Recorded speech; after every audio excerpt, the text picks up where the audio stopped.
People can see, people can hear. It's like a webinar. Fantastic. So how are we doing today? Well, we started off good. This was in the overnights. We had a big thing, but we've been losing it ever since and sort of drifting back to kind of where we opened on Friday. So all this kind of is bullshit. Not Friday, sorry, Monday. But we know Monday is bullshit. You know, the volume is super low, and we talk about that all the time. But you know, Mondays are useless days. Technically, I don't work on Mondays. If I don't have anything else to do, which is sadly most of the time, I'm still here on a Monday. But realistically, in theory, I only work Tuesday to Friday because Mondays are just stupid days to be at the market. They tell you nothing at all about what's going on. You know, they have all weekend to manipulate the open, and then there's nobody actually working on a Monday in the morning. And you can't really judge anything by the action that you see.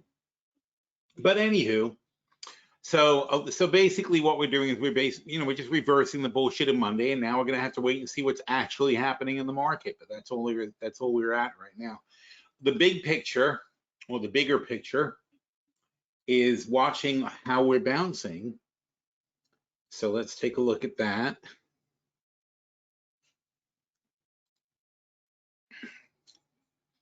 Robo John Oliver reviewed Taylor Swift's album.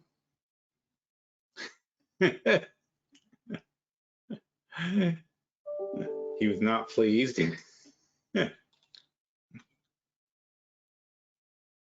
I agree. I think it was a little bit like, you know, kind of all over the place.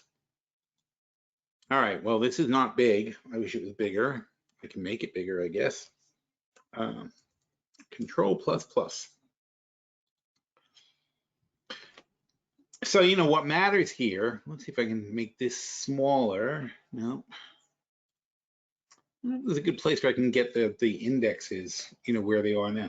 Oh, I guess I can look on CNBC. S&P 5060, 5060. So this is red.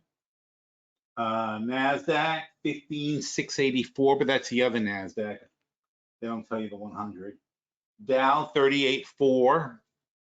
So this would be black because if it's close, it goes black, right? So if it's kind of on the money, it goes black. So the Dow's at 38.4. That's almost a strong bounce. But again, you know, the reality is it hasn't changed green. So nothing has changed green from yesterday morning.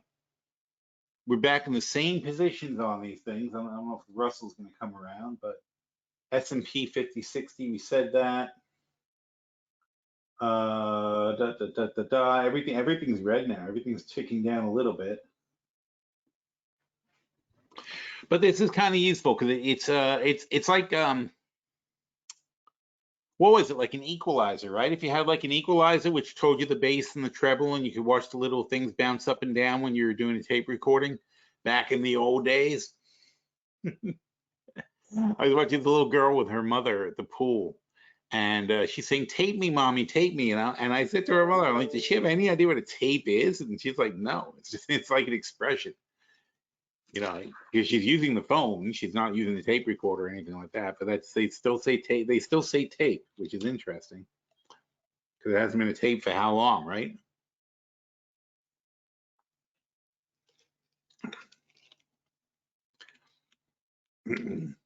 I guess we have some expressions where we don't know why people say it, but you know, like we have old time expressions that we never really think about why people say it. But anyway, so like an equalizer, if anybody remember those equalizers that bounced up and down, it's like that. You want to see if you're making progress. So are we adding boxes or subtracting boxes? And in this case, we're pretty much flat to where we were. And we will see if we make any progress. But as time goes on, when you're watching these bounce lines,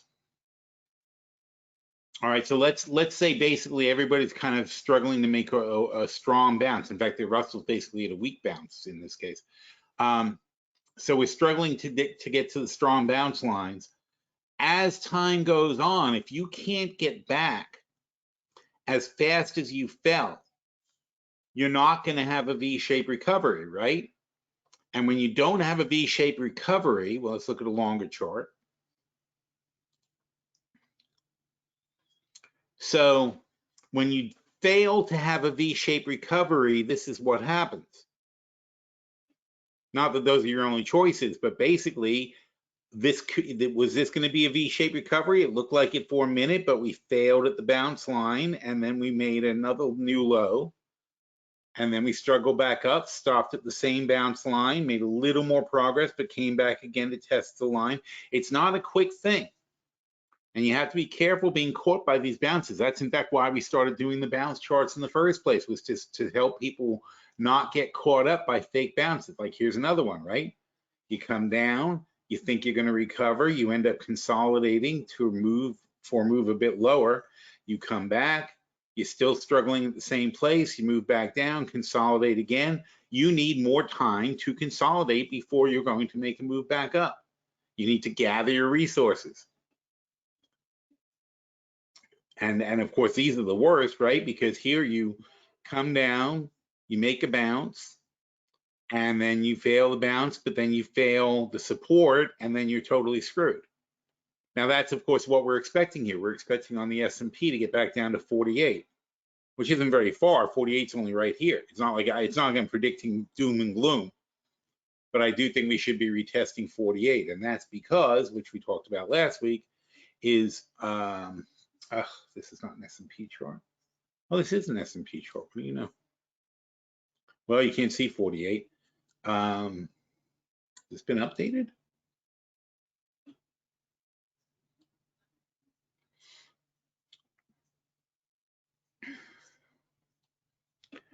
No, so 48 would be, well, this is 5 and that's 52. It's pretty far. Wow. No, it's crazy. 48 would be way the frick down here. That's like 48. It looks horrible on this chart. It's a 15-minute chart. Or it's a 1 hour chart. Sorry, 1 hour chart.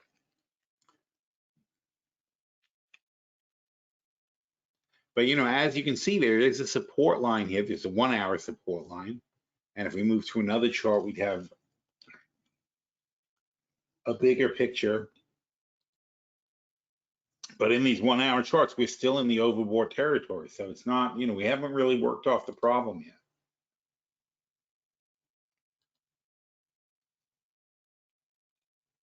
So what's this one? Oh, here you go. Okay, that's useful. So, you know, all we have so far is this minor correction. The support is theoretically going to be at 48, although it didn't create much support here. This is a weekly, so this is like over a month. It's like 6 weeks of building support at that line. So that should give it a pretty firm standing. And the other day, whoa, I'm sorry, that wasn't the webinar. That was just in the post we were talking. And the other day I said, if you do the calculation, it's going to take 20 days for this. So the end of April, not even the end of April, the middle of May. It'll take until there's 20 market days, don't forget. So it's going to take us until the middle of May for the 50-week moving average to come up to the 4,800 line.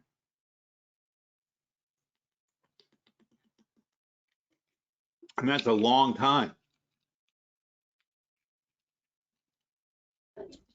So that's when this becomes very firm support, because this line will cross through this line and make it much stronger by doing so. So in the meantime, but it also, you know, and we weren't expecting it to fall that fast. We expect them to meet up at that point. If this falls faster than that, it'll fall below this moving average. It can also cause the 50-day not to cross the 4,800 line, and then you're in big trouble. If that happens, we're in big trouble technically. So we hope that doesn't happen. But as you see, even on the weekly chart, still basically, you know, this kind of overbought is not a lot of pressure. This kind of overbought is tremendous pressure. So we've worked this off, and we've worked it off pretty quickly. And now we're back into this mid-range. And in the mid-range, as you can see here, we can go significantly higher, even though we're in the top of the range. That's not a big barrier to stopping you from going higher. It's only when you get to up here that you're putting severe pressure, severe technical pressure on things. Would have been nice if we saw that coming, right? Look at that sell-off. That was from the bank side. It was like a. See, it's funny. You know, the thing is, something's going to happen. Something is going to happen that's going to freak everybody out. That's what you know when you see this. Something will happen. You don't know what it is, but something is going to happen. Oh, I forgot to show you last week. This is kind of interesting. You guys tell me what you think. So just in chat right now. Oh, I left this as gigantic. Kind of silly. Okay.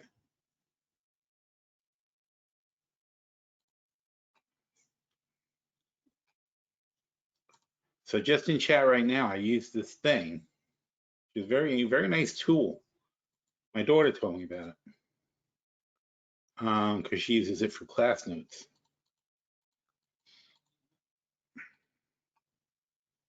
Where was it?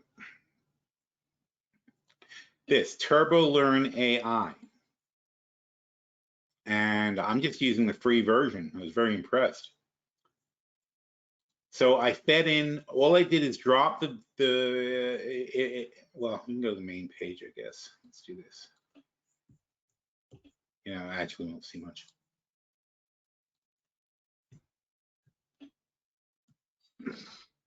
No credit card, start now free. I've already logged in. Oh, look at all these emails. PhilStockWorld at Gmail. Ugh, really? What password did I use? Oh, with Google. No, it already knows fine. All right. So you see what it says on the dashboard, record or upload audio, you put a YouTube video in or a PDF. And so I dropped the YouTube video right here and it automatically created this. And this is what that is. And I think it's pretty, it's you know, got typos and stuff, but it's pretty good. It's meant to do class notes, so it treats it like it's a class and I was giving a lecture. But it lists out every category we talked about and it breaks things down. Like, this is kind of cool stuff, right? This is if you're taking notes for a class. So I found that really interesting. I mean, you know, it's like it summarizes what I said and hits all the key points. I don't know what it missed. I didn't go through the whole 2 hours of stuff to see what it missed, but you know, just it's better than nothing for sure. It's like really nice to have. And apparently it's designed where it actually creates quizzes and things from, you know, if you're doing it for your classes, you just sit there and record the lecture that you're in. It does this for you, and then it quizzes you on all the stuff to make sure you know everything that was discussed in class. But honestly, is there any point in going to class if you can do this? I mean, it's really save you a lot of time. So we talked about the beige book summary last week. Look at it, look at what it does. Comparisons with previous report. It breaks down the beige book from March and April with what was going on the month before and what was going on the month after. This is all based on the video of the webinar, basically what you guys saw last week. The professor, that's me, notes that the beige book suggests cautiously optimistic outlook, slight to modest growth in districts, blah, blah, blah. Citi misspelled bank says Wall Street is wrong to slash bets. You know, all the crap we talked about is just fascinating to me. And this is, by the way, guys, this is what AI does. You wonder what AI does. This takes a 2-hour webinar. It literally took 3 minutes, maybe 5 minutes tops to process last week's webinar and to put it into writing and do this and that. Then you could take these webinars and run analysis of them and do trend analysis and things like that, and go back historically and do all sorts of fun things. And you can do that with anything. I mean, it's going to change the face of education. It's going to change if these were medical diagnoses or things like that, you know how the doctors talking to the tape recorders, or for the police and anybody who has to correlate reports. I mean, think about what this stuff does and how much time it saves, and you're turning everything into data. Every word that's spoken, everything that's ever recorded becomes data that can be used and you know, cross-referenced and so on and so forth. It's just fascinating to me. I think this is going to be massive changes. So this is called Turbo Learn AI. And in fact, I'll give you guys, you can look it over. I think if I go to the question box and I put something in, well, I think I can only do it as a reply. So I'm going to reply. There you go. Just going to reply to Andrew here. And I do that and I say send to all. You should all get the link.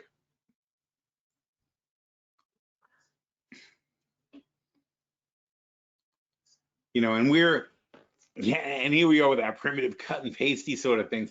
You know, soon the AI is going to be in the computers and it's going to be in your phones and so on and so forth. And I'll be able to say to the computer, just, oh, give that link, you know, send that link to everybody. Things like that. Things you would say to a secretary, like if you had a secretary sitting next to you and doing things, you'd be able to say to your computer. The world's going to change, and that's frankly the number one reason I'm not bearish on the market per se, is because I think there's going to be tremendous gains in efficiency, like when we had the internet, and those gains are going to sort of roll in.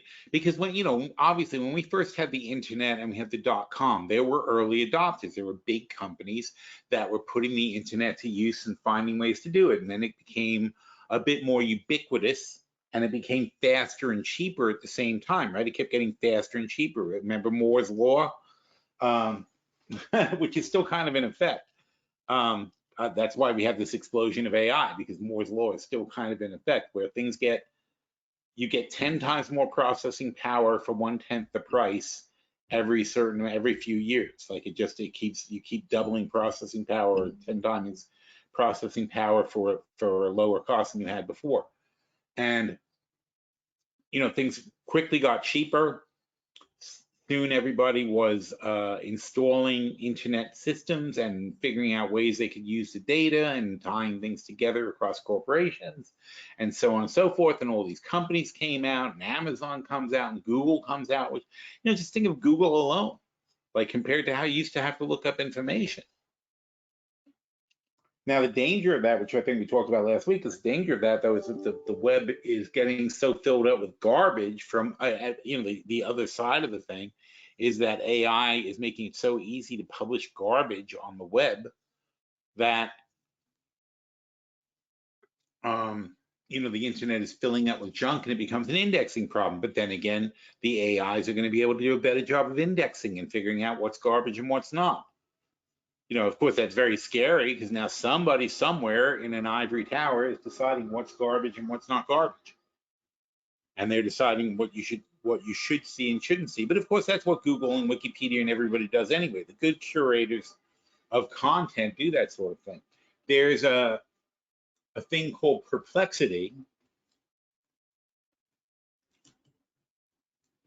It's a big problem for Google, because Perplexity AI is becoming a big challenge to Google. Because if I say, who won the Oscar for Best Picture in 1969?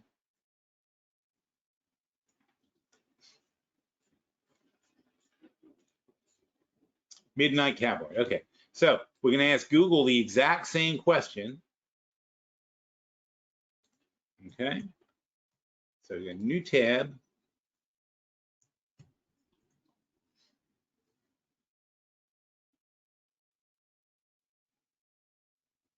Oh, they don't even agree. That's freaking interesting. Wow. Are you kidding me?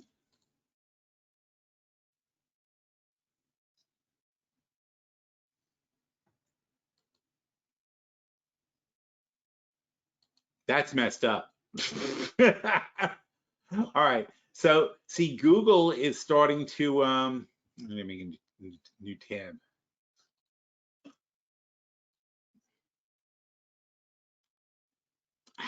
Stop it. No, you need to be smaller.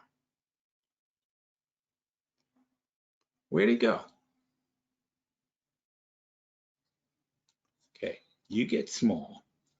You go away. No, don't go away. You're that. You are what? Where's this tab for? All right, let's say we don't need that.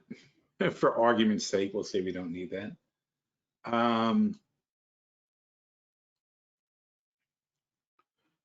That's interesting. So Google's kind of changed the way they do their results. So they have like this sort of AI search at the top.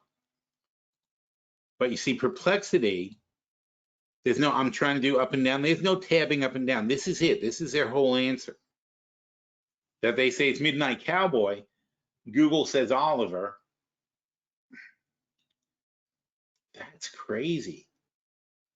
But then Google has pages and pages and pages of garbage, just ads and things like that. But who, Academy Awards 1969. Oliver, winner, Oliver. You're wrong.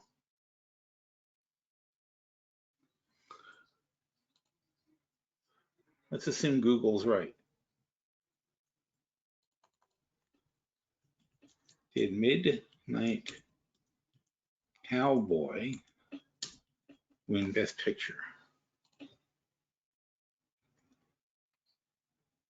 It did win Best Picture.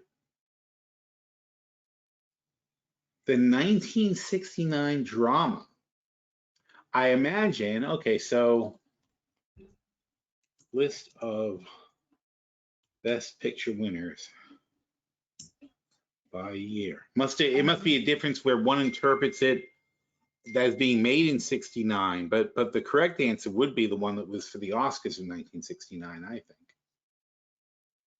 I don't know, actually, who won the Oscar for Best Picture in 19? I guess there's a little bit of vagueness to that, right? I guess we can assume Wikipedia knows what they're talking about. Whoa. 69, Midnight Cowboy. 68, Oliver. Google is incorrect. All right, so as I was saying, wow. As I was saying, the internet is getting so junked up that the indexing is becoming harder and harder. And a company like Google has to index the whole internet. Will have to redo it. Whereas Perplexity here maybe better updating their information or not getting it on the fly. But that's just, who knows why Google is wrong. But clearly Google is wrong. It was in 1968 awards when Oliver won the Best Picture.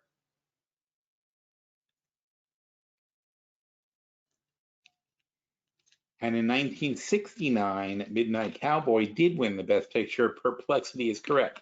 So anyway, so I start off saying, as it'll say next week, the professor originally said, Perplexity is a serious threat to Google, especially if Perplexity is right and Google is wrong. That's already a big problem for Google. If Google is starting to fall off the rails and not give correct information, you kind of assume Google's right. That's why I just spent all that time doing that, because I'm like, Google's wrong? That doesn't even make any sense. But Google is wrong. And see, Google isn't wrong for the same reason Wikipedia usually isn't wrong, because Google has, Google's errors get pointed out to them and they correct them. So this may be a little bit of an obscure thing, but that's how Wikipedia works. Wikipedia has layers and layers and layers of people who are editors and people who are qualified to make changes in Wikipedia. So if anything is changed, people are qualified to, they propose a change is proposed. Like somebody would say, hey, it was Oliver and not Midnight Cowboy. So the change would get proposed, and then it would be, then people would research it based on the fact that a change has been proposed, and people would check it out to see who's right. But how do they check it out? If they check it out with Google, they get the wrong answer.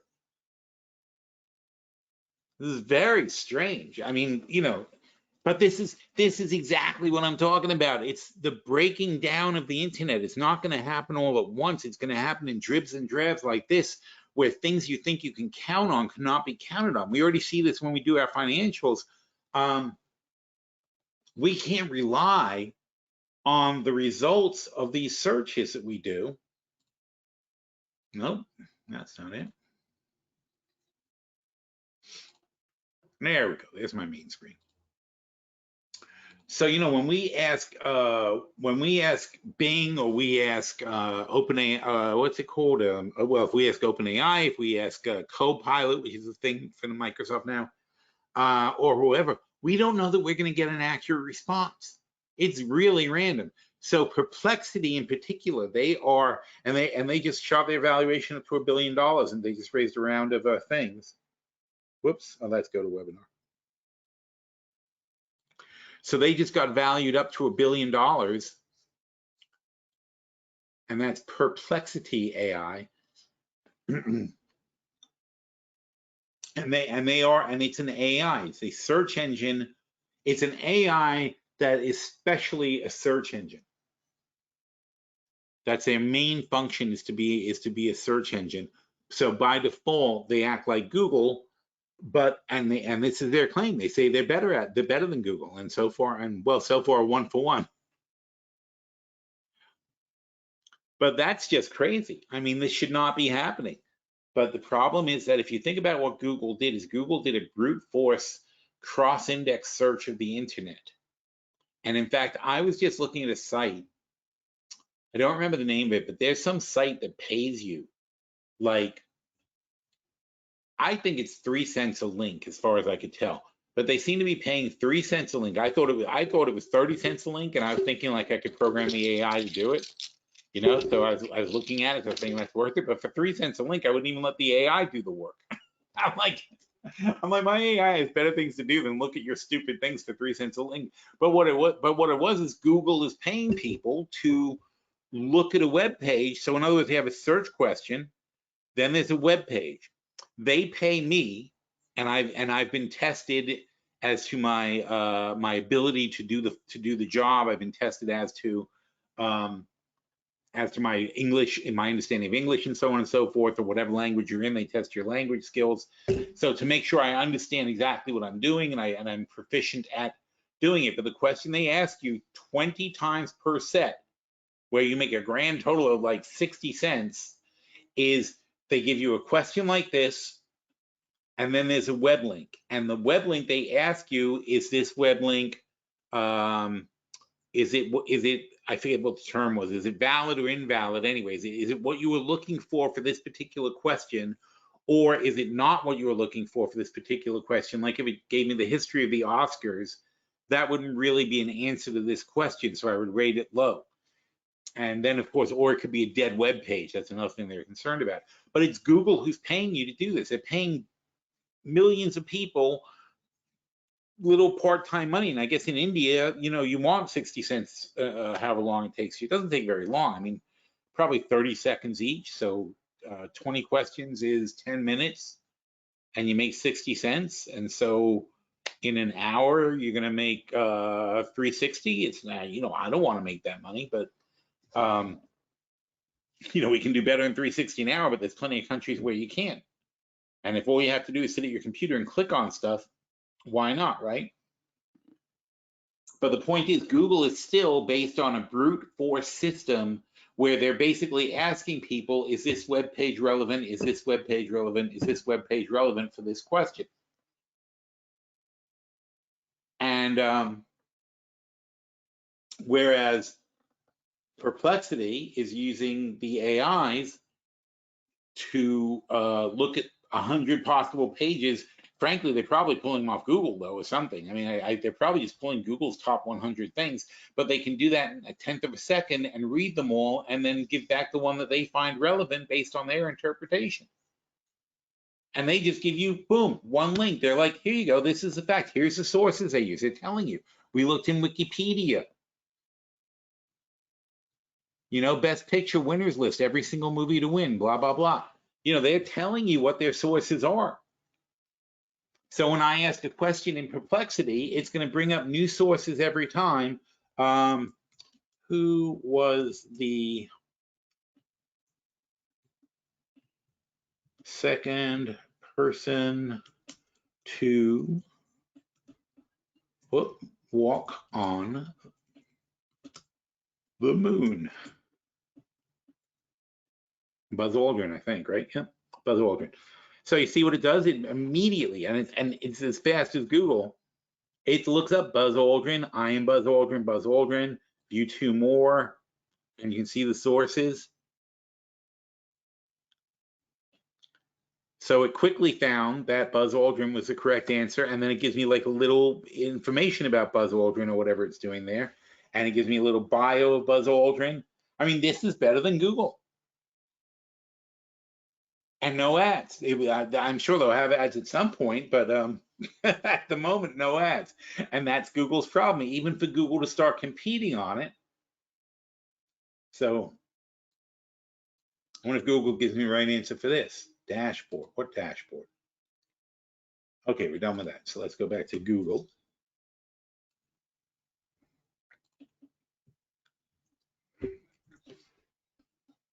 Oh, they got Buzz Aldrin too, the biography. That's funny, there's no sponsored content. Well, usually you get sponsored content, but I guess it's kind of an old question. Hard to make money off Buzz Aldrin. So Google gives you the same thing. Technically, it's by a correct answer, biography of some sort, and then a whole bunch of links. And I guess technically people also ask. That's an advantage Google has, which they're going to push, right? Just like the way they fill in your question for you, because they have the benefit of having people having asked these questions a million times. But you start sitting there and saying Google is going to have a legitimate challenger. And you know what? So is YouTube, and so is Microsoft, and so is all the big guys. So is Spotify, whatever. All these big guys are going to start getting challenged and challenged and challenged and challenged. Because this AI it's just like the internet. It levels the playing field to some extent. You know, what is Amazon? Amazon challenged bookstores at first when they came out. They came out saying, you know, well, we have a better model for books.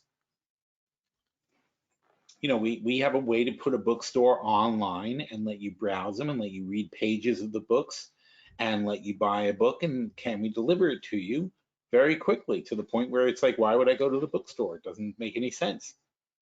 You know, because bookstores, if you really want a bookstore can be frustrating. If you randomly buy a book, so for me, I would just read all sorts of books. So I would just kind of walk around and see what there was and buy it. I like that experience, frankly.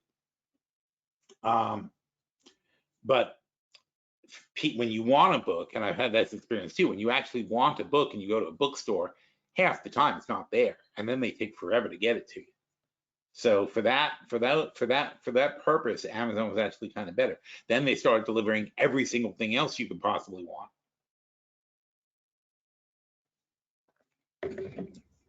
And they changed the world. They changed the world to the point where they wiped out shopping malls. They wiped out many retail stores. They really changed the face of America and the world. But it took how long did it take? It takes decades. I mean, Amazon came out in the 90s, I guess. When did Amazon start? 1994, yeah. From his garage. Everybody's working in the garage. Those were the days, right? Can't work in a garage anymore. Nobody has any respect for that. Which is really funny, actually. If you tell people you work out of your garage now, they're like, "What are you, crazy?" And meanwhile, all these huge companies start out of people's garages. Um, anyway, so Amazon started in 1994, and of course, their business model evolved, but that was exactly 30 years ago, in fact. So that was 30 years ago that Amazon was founded, and they are now a monstrous entity that is destroying the world. So when you look at these AI companies and you say, well, nothing happened yet, it's only been a year. This is year one. Amazon was still selling books until whenever. Netflix used to deliver DVDs by mail. That's how they started. Netflix started out replacing Blockbuster by saying, hey, why are you going to Blockbuster? We'll send you 3 DVDs. That's what Netflix used to do. Send you 3 DVDs. I think it was like $10 a month. And they would send you 3 DVDs. It was cheaper than renting a Blockbuster, $3 each, even if you only did it once a month. They send you 3 DVDs. You watch it. You keep them as long as you want. When you're done watching them, you send them back, and you get 3 more. That's what they would do. They would give a maximum of 3. You could have a maximum of 3 DVDs at a time, and you would get 3. You watch them. You send them back. You do it again. I knew a lot of people like every week they'd be doing that. And when you watch, you get 12 things a month, and you're paying $10. It's like $1 per movie to watch movies. And and that was a big thing because we didn't have we didn't really have a lot of channels and stuff like that, and a lot of movie channels. So that was still how we watch movies, was by renting. It seems like the Stone Age, right? It's like we were the Flintstones. But that's how things have changed, and so think about that. Think about AOL. You've got mail, right? That was basically what the whole purpose of AOL was to get your email. We had AOL, we had Amazon, we had Netflix. Google was, nothing at the time either.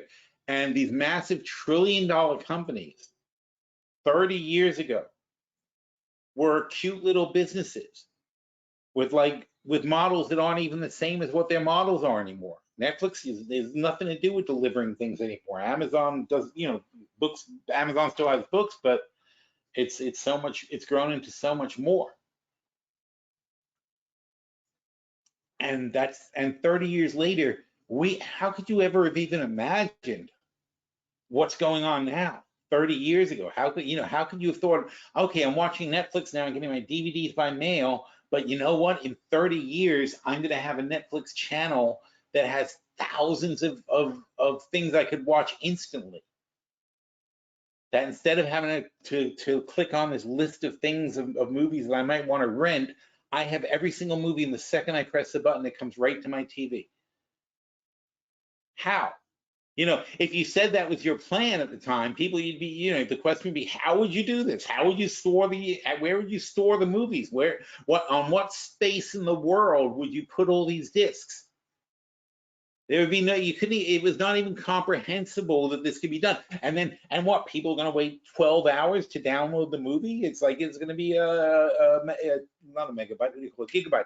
It's going to be a gigabyte of data. How are you going to send a gigabyte of data on a 1200 baud modem? It's a laughable concept. But here we are. Here we are to the point where you have, 4 people sitting in a living room all watching different movies at the same time. We don't even watch the same movies as our kids anymore. They're watching something on their phones. We're watching something on the TV. We're old-fashioned because we watch something on the TV.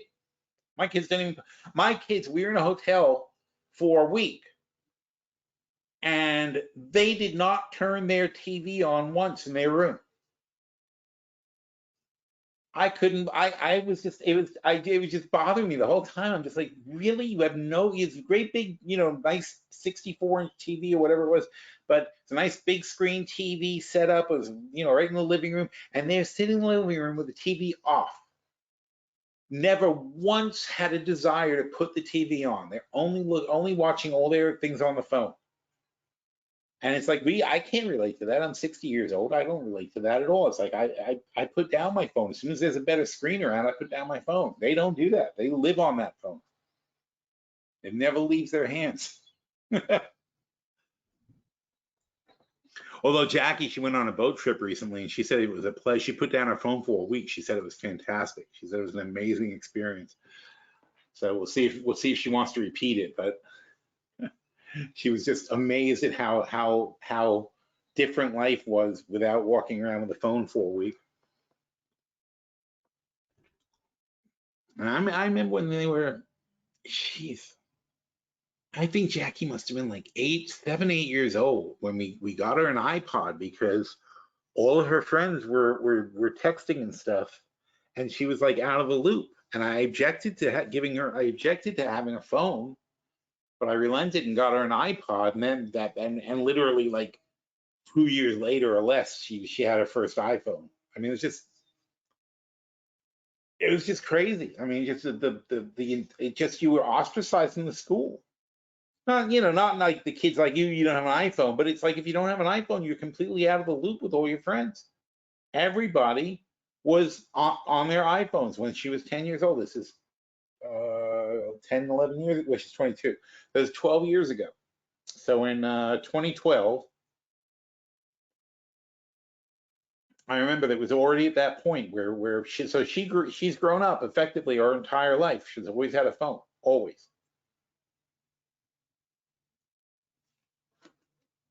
And the kids now, forget it. I mean, I see infants in there being pushed around and holding on to their little iPhones or iPads. Crazy. But anyway, meanwhile, poor Google, let's talk about them again. So poor Google is in trouble because they are they're getting disrupted. And they got to scramble.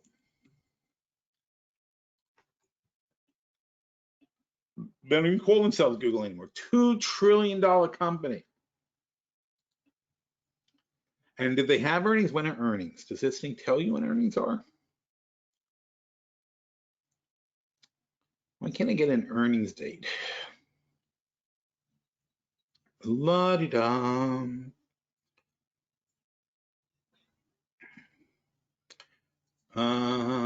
Payment date, employees. Yeah, really? You got all this information, you can't tell me when earnings are. How annoying. Oh, wait, what's this? Oh, there you go, upcoming events. April 25th, so tomorrow. All right.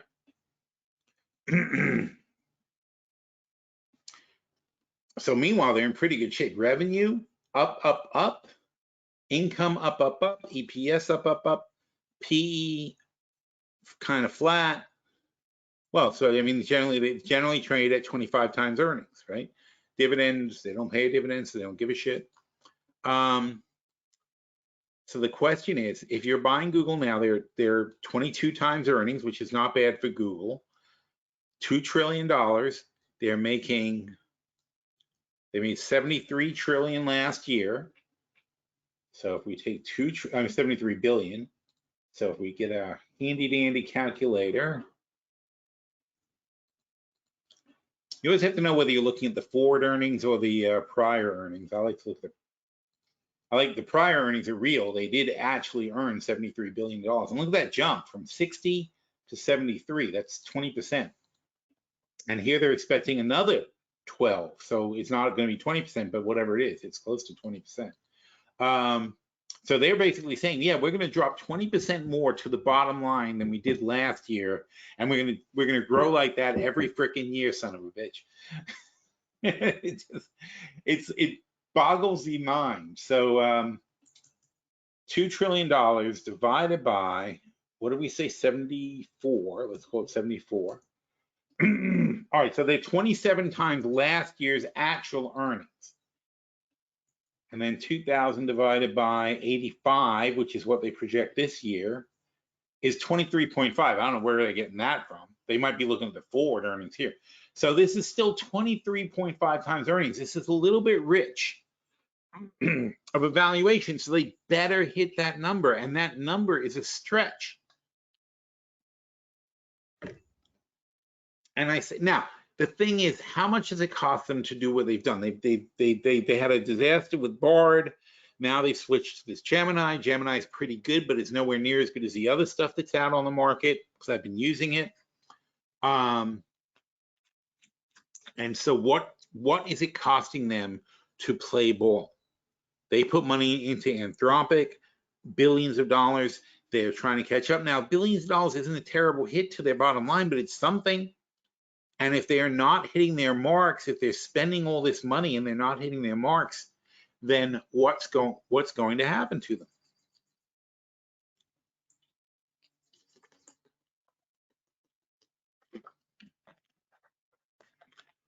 And that's what we got to look at these stocks carefully. It goes for them, for Amazon, for Apple. Each one of these stocks that have built the market rally we've got to figure out if they're going to be able to continue it. This is back March of last year, right? So in 1 year, they've gone from 100 to 160. They're up 60% in a year. Their earnings aren't up 60%. Their earnings are up 20%. So you're paying 60% more money for 20% more earnings. That's kind of a ripoff. That's why we don't have Google in our portfolio. That's why we don't have a lot of these tech stocks in our portfolio. I'm not going to pay it. I mean, yeah, sure, they might have been oversold here. If you look realistically, okay, they should have been at 120, but even 120 to 160 is 33%. And you're paying 33% more money for 20% more earnings. So, you know, by a rational measurement, Google is not the bargain it used to be. So why should I buy it? And especially when they are having challenges now. They haven't had challenges basically ever. Microsoft attempted to challenge them at one point with Bing. That was a total failure. But now, and that's another big challenger for Google, by the way, is now Microsoft Copilot is becoming a realistic challenger to Google. And also the problem for Google is that Copilot is embedded. In fact, I just rebooked, I just rebooted this computer, and the first thing it said to me is, do you want to make Bing, no, what do they call this? Edge. Do you want to make Edge your browser? Every time I have to reboot my computer, it asks me if I want to make Edge my default browser and take away Chrome. That's a huge advantage for Microsoft. So there's that advantage. There's also the advantage that Chrome is getting good and Google is being forced to keep up. So I think Google is not going to be on track to make $85 billion. I think they definitely had to spend some money they weren't planning on spending to keep up with Chrome and to keep up, not to keep up with Chrome, sorry, to keep up with Copilot and to keep up with Perplexity and to invest in the future of AI. It's hard for me to imagine how they could have done all this and hit their mark. But we'll find out tomorrow. And then Microsoft has an advantage because Microsoft, they were clever. Microsoft gave $10 billion to OpenAI last year. Did it hurt them? Yeah, it did. Look, their earnings were flat. Revenues were up. Revenues were up $12 billion, $13 billion, for almost $14 billion. So revenues were up, but earnings per share were flat. Profit was flat. Why? Because they gave $10 billion. They gave most of those earnings to OpenAI in January of 2023. They wrote OpenAI a check because Microsoft said, we got to get on top of this AI shit now. Not next quarter or the quarter after that. Now we have to immediately shift our strategy drastically to embrace AI. But they did it brilliantly because what Microsoft did is they said, okay, here's $10 billion, but you guys are going to use us for your cloud services. And that is going to get there, and that gets Microsoft's $10 billion back. Now their cloud services start booming and they get more revenues. So now this year, they go from 211 to 244 projected, of course. Everybody's projecting phenomenal growth. And their earnings are supposedly going to go from 72 to 86, up 14 billion, which is 20%. Everybody says they're going to grow 20%. It's amazing. The GDP grows 3.5%. But see, if you think about it, like what's happening, these are multi-trillion-dollar companies. These are companies the size of our GDP, and they're telling you they're going to grow 20%. That leaves nothing for anybody else. The GDP grows 3.5%. Yet these companies that are these 7 companies, the Magnificent 7, Microsoft is 3 trillion, Apple is 3 trillion, that's 6, right? And then you've got a few 2s, so that's 12. Effectively, it's half of the GDP of the country. Not half. It's more than half, actually. I'm sorry, but the market cap is value. It's different than GDP, but massive amount of money, and they're going to grow. So let's say they're at, I would say they're probably about $16 trillion in total value, right? In fact, let's see who can answer that question.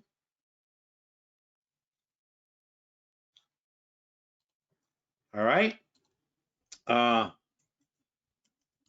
What is the total valuation of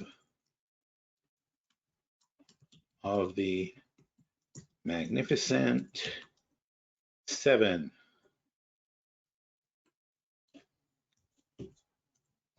Oh, pretty instant. No, not instant. He's thinking about it. He's thinking about it.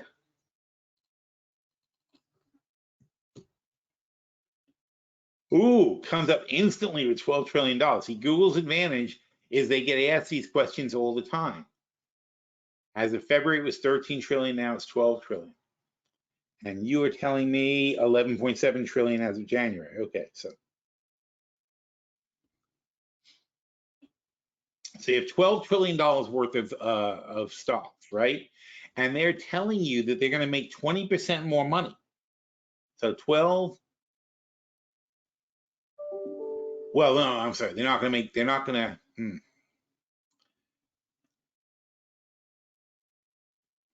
That's the wrong question. I asked the wrong question.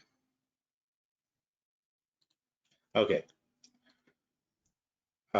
What are the total earnings for the Magnificent 7? There you go.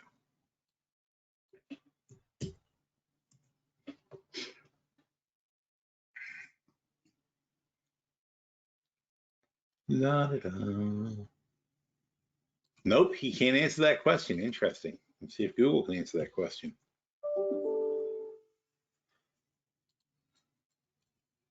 Earnings expectations for the Magnificent 7. Total fourth quarter revenue, 40 billion. Who are we talking about? Is he talking about the group or one company? Doesn't sound right. What is this? Oh, by clicking accept all cookies. Reject all cookies.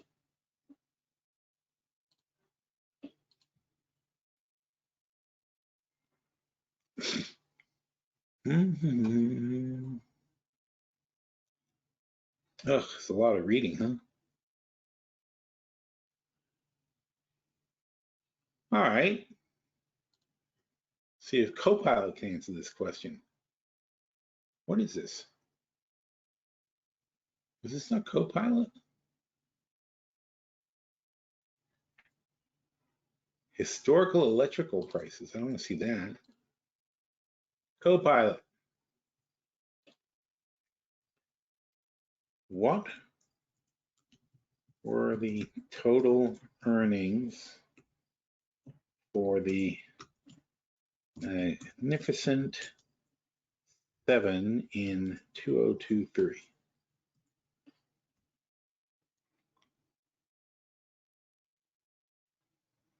Okay.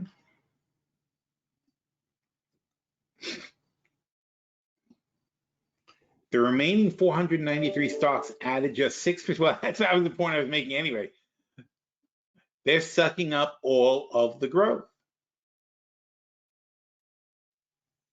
The entire rest of the S&P 500 added 6%. They made 71%. They took all the money.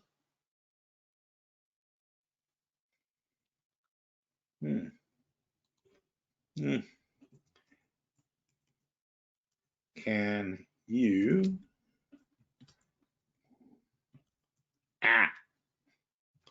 can you give me a dollar figure? He's very happy to comply, isn't he? You just said you could certainly do it. Oh, come on. This is public information.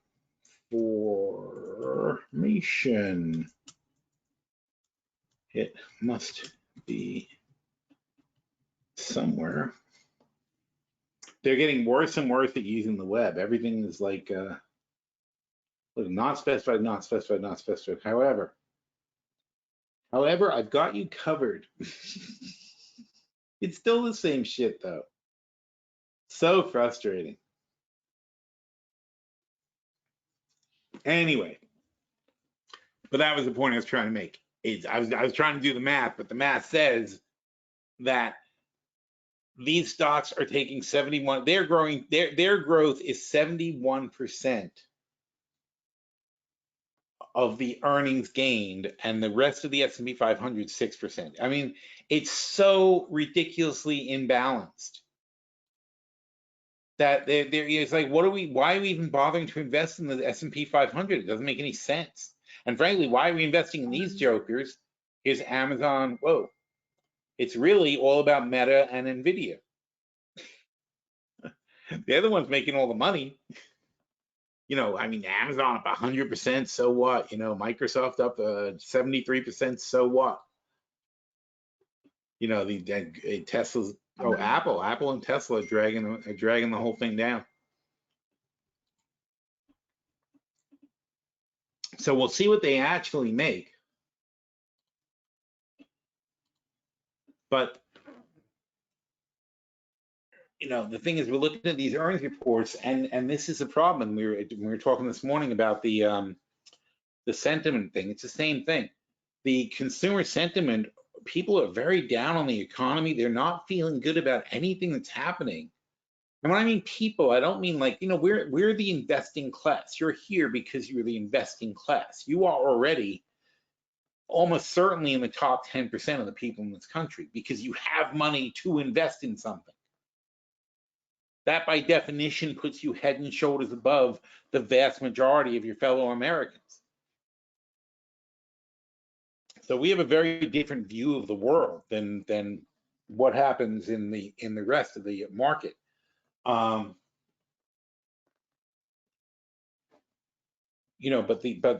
the regular people, the bottom 80% for sure, I mean, they can barely afford to get through to the next week. That's the situation for most people in this country. They can barely afford to buy what they need this week, and then they wait for Friday to get paid. I mean, I imagine, most of you guys went to college and had this situation at some point. I sure did. But you live paycheck to paycheck. There's a point in your life where you live paycheck to paycheck. That's how most people live. And they're freaking miserable. They're on a treadmill that goes faster and faster, and the angle keeps going up and up, and they got to try to stay on it because behind them is a big giant cliff with a hole for bankruptcy. That's what we've done to these people. I mean, the vast majority of Americans are absolutely miserable. They are working their asses off just to stop from falling into some kind of disaster. So yeah, they're mad. They're mad at the government. That's why you sit there and say, why are these people so angry, or what's their problem, or why are they protesting in the streets and blah blah blah. They're freaking miserable. This is torture. I wrote about this thing this morning because my mother sent this to me. She said, "Is this real?" She got this in the mail. Changes to APRs. Blah, blah, blah. Due to changes in market conditions, APR changes will take effect in June. So she's got not even, so basically 2 months notice, let's call it. She got 2 months notice. It only affects transactions after June. The ones she has now are under her current APR, which is like 18, 19%. All of a sudden, they want 34%. And this is Synchrony Bank, who had bad earnings just now. And this is how they're fixing their bad earnings. And this is the bullshit of the bank. See, Synchrony Bank in their earnings statement today tells you we had their loan spreads were bad and blah blah blah, and so they need to take in more money. So they said, oh, I know, we're going to change our APR to 35%, as if people are going to stay and pay it. All they're going to do is drive away the customers. So their projections where they tell you how this is going to fix their next quarter is bullshit, because nobody's going to actually pay them 35%. Anybody who can is going to leave, and anybody who can't is going to go bankrupt. 35%. That's freaking insane. It's amazing. It's legal. And you see the thing is that they changed the law a long time ago in 1980 or something like that, or 78. They changed the law, and basically what the law says is wherever the bank, it's not where the consumer is. See, the banks used to keep it on a certain level because they would keep it nationally, because states like New York and California would call usury 18% or something like that. Anything over 18% they'd say is usury. And the banks would have to be, they didn't have to be, but it would be awkward to not be consistent when they have to service people in New York and California and whatever, in states that have laws. Rather than keep up with the laws, they would set a rate that was generally lower, right? So to stay under what would be considered usury. What happened in 78 is the Supreme Court had a decision, and they said, well, it's not about where the consumer is. That law doesn't apply. It's the law of the state where the bank is a resident, where the bank is domiciled. So all the banks, of course, move to the states like Texas or whatever that have no laws and let you do whatever you want. And so the banks all moved. The people didn't move. The branches didn't move, but the banks officially moved to Delaware and places like that where you can charge anything you want. And so, although this is now insane, because they were charging, 24%, 26%, 28%, now 35%. What planet is this? And these poor people, I mean, and again, it's like my mom gets this statement. She's like, what do I do? And then my mother says to me, which really pisses me off, but this is how people get brainwashed. My mom's like, I said to my mom, like, cancel the card. Don't use it. Rip it up. Don't ever use it again. Tell them drop dead. She's like, I can't do that. It'll hurt my credit rating. And I'm like, that's bullshit. That doesn't hurt your credit rating to stop having, if you have no credit cards, you'll hurt your credit rating. But if you have some credit cards and you decide not to have others, you can cancel them, and it doesn't affect your credit rating. But they brainwash people into thinking that, like, you can't do anything about it.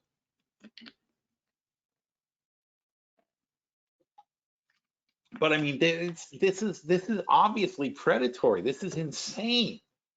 And my mom is not a late payer or anything like that. She pays every bill meticulously on time, all the time. That's not what this is. This is their new effective rate. And Synchrony Bank is a big bank for store credit cards. They're the backer of many store kind of credit cards.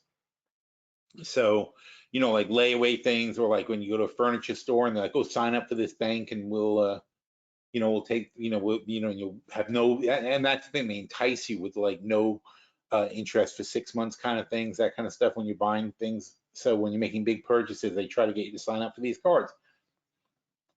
So all these people who had these teaser rates on cards, and now they're jumping up to these insane rates. And for a lot of kids, like, when you started when I started in college, my first card I had was it was called Bamberger's back then. It was Macy's bought Bamberger's. but it was basically a Macy's card. That was the first store card. That was the first credit card I ever got. It was a Macy's card. The second one I got was Citibank because I had my account in Citibank. I got a Citibank Visa. So proud. I was like, oh, I got a Visa card.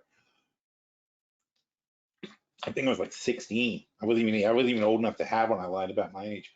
And I was meticulous about establishing credit back at the time. But this is why people are miserable. This is why you have these polls where people are just like, oh my God, life sucks. Getting worse. Inflation getting worse. 50% of the people think it's getting worse. Economy getting worse. 50% of the people. Borrowing costs getting worse. 50% of the people. Because 50% of people have these notes in their hands.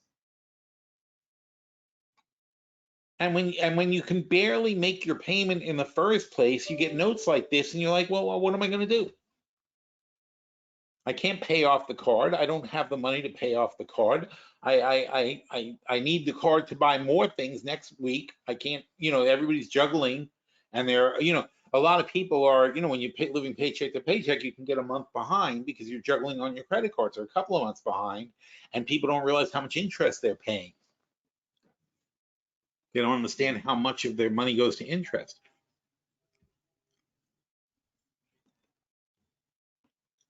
So it's very, very bad. And these are the bulk of American people think inflation, the economy, and borrowing costs are all getting worse. And that's a big, big problem for Biden. But this is a problem this is a problem for humanity. How is it even allowed? This is essentially torture. You are torturing people.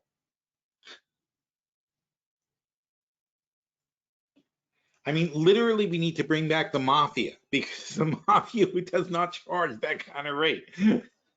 It's just get the loan sharks back in here, man.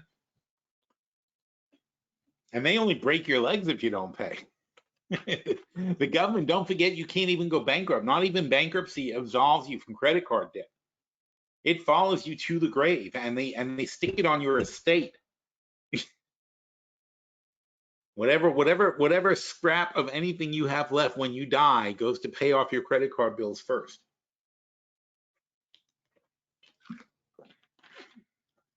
More fun laws that have been passed in our country. So this is the kind of stuff. This is air travel, 40%, and yeah, boy, I cannot believe what they've done with air travel. Eggs, healthcare. Really, I mean, eggs. Air travel's up 42% since Biden took office. Health benefits, 28%. And then, it's obviously it's not Biden's fault. It's a accumulation of problems that occurred before Biden that then snowball and start hitting everything after it. The COVID and the spending and all this crap, it just caused all these problems. Public transportation, 27%. So, poor people they don't have to do the air travel, but poor people have to have the health care, and they have to have the public transportation. Milk, chicken, bread. New cars are only up 10%. That's good. But you know why? Because you can choose not to have a new car. They don't have you by the balls with the car. You can keep your existing car. You can find a used car. You're not forced to buy a new car. Therefore, the prices are under control. But public transportation and healthcare, those are things people who are poor actually can't live without, and they can just put the screws to them constantly and raise the price, and you can't cut it out. You got to cut back on other stuff. This I don't even believe. Shelter and rent, I don't know where they get this. That number's insane. I personally know that people are getting in Florida for sure. I mean, people are getting 20-30% increases in their rents. So I don't know where this number comes from. I don't believe that's the case. And my daughter told me too, it's where she is. Both my daughters. So one's in Hoboken and one's in Philadelphia. They both say, no, there's no freaking way. That's just beyond. Everything's going up and up like crazy.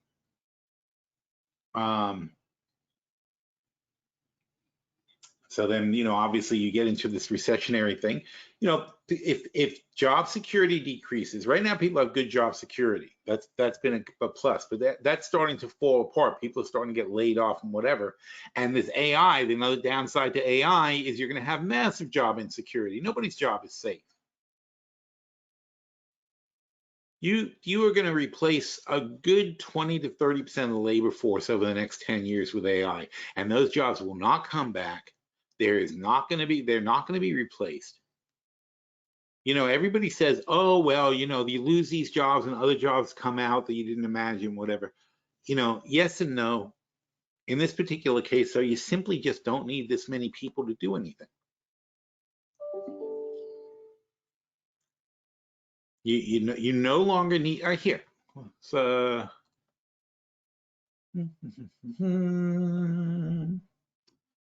continue.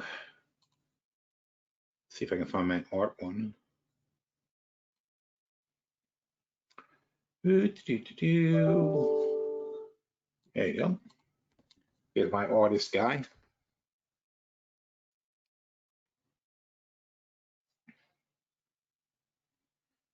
Okay, so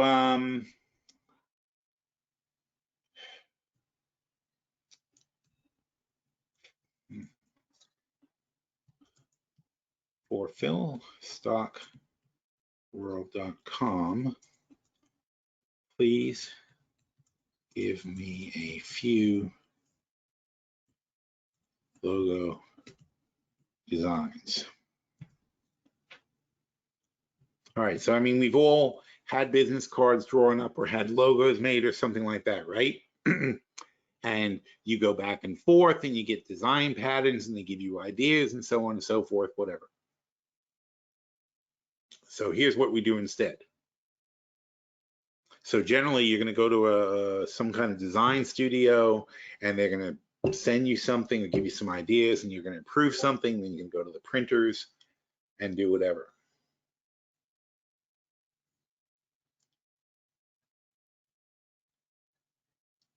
So instead of all that, instead of that whole process, this is all you have to do nowadays.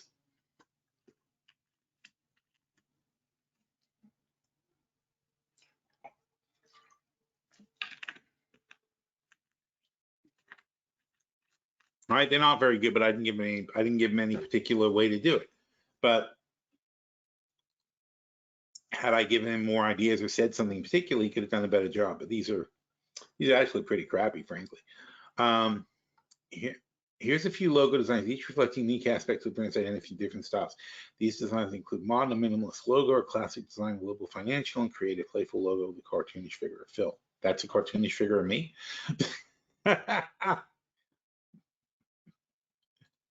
I'm very disappointed, actually. I thought they would have improved it a bit more than this, because this is not good. I've had designs done before. I mean, I said this was when the Apple lawsuit came out. I had them do that. Powell holding a flag for the Federal Reserve. So usually he's better than that. I'm surprised that came out that badly. So, when I'm writing an article, sometimes I want something that says robocall Marx. Anyway, but the point is, this is what you can do, and then I can say, but you know how you do it when you're doing a logo, you say, I want it more like this, I want it more like that. In fact, here, I'd like something not playful, indicative of our stock market service, and please try to get PhilStockWorld right.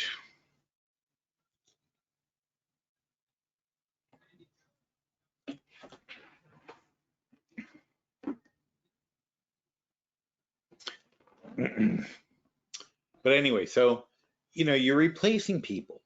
I will never need that art person again. I'll never need that in-between person. I might still need the graphic designer at the end, but the kid who's between the graphic designer and me of a lower skill level who will sit there and tell me how about this, how about that, and do sketches, that guy, he's gone. And that's a third of the people who work at these logo design places. Typesetters, editors, also, you know, writers for that matter. I mean, all sorts of people are going to get replaced. And that's pretty good. See?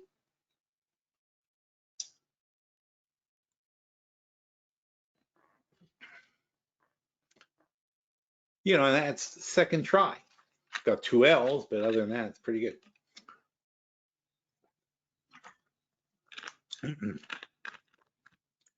But you know, the point is I can now take that to a graphic designer and say, hey, I like this. This came out good. I want something like that.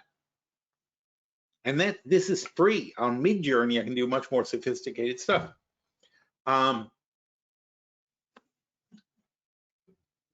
There's so many things that these things can do now, and it's going to replace millions and millions, you know, tens of millions of workers. Just not necessary. You know, I mean, you've been in an office, you know that half those people are not necessary anyway.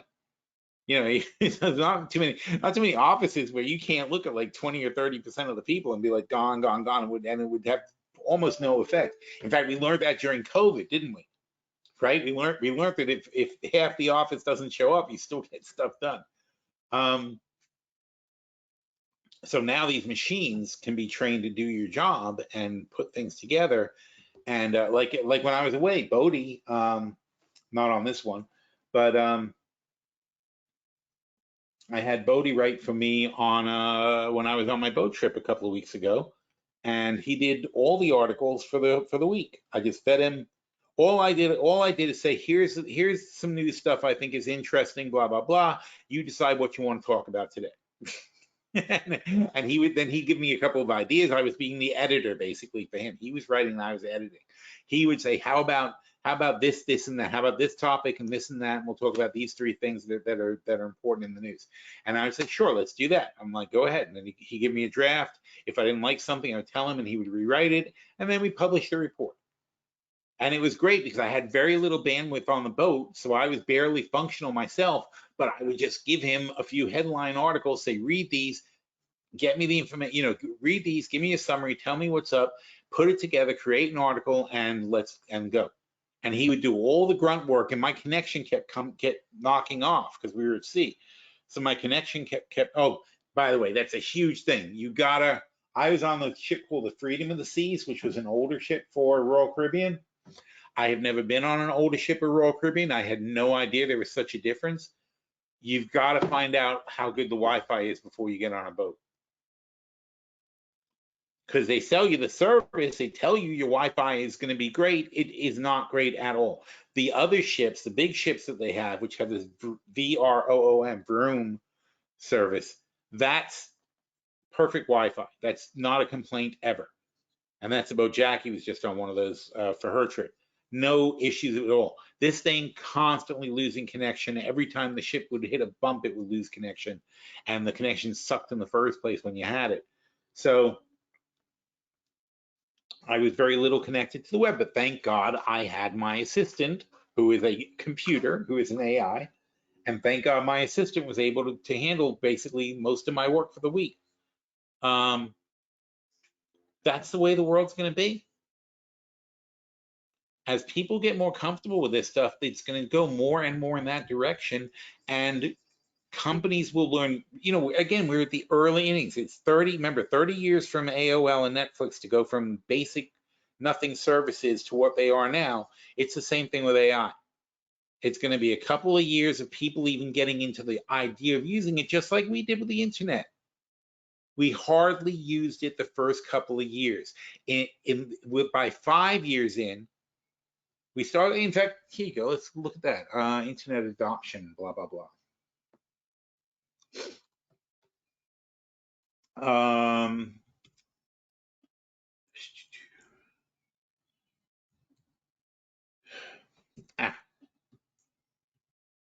Chart of internet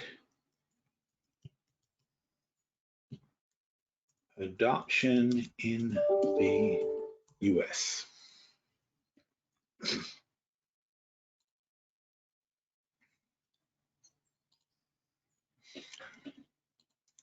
All right.